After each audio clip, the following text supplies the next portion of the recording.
దచ్చన్న వారింట్ల ధనమున్నదాని ధనము చూసి నన్ను దారవోసినవా ధనము చూసి నన్ను దచ్చన్న వారింట్ల ధనమున్నదాని ధనము చూసిన గాని గుణము చూడాలే ధనము చూసిన గాని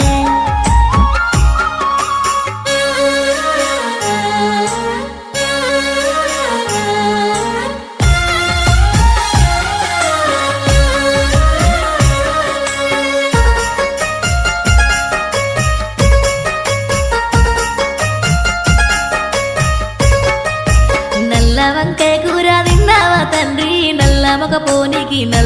పోనీకి దారవోసినవా నల్ల మొక పోనీకి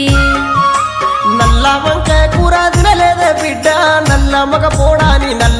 పోడాని తెలువపాయనే నల్ల మగ పోడాని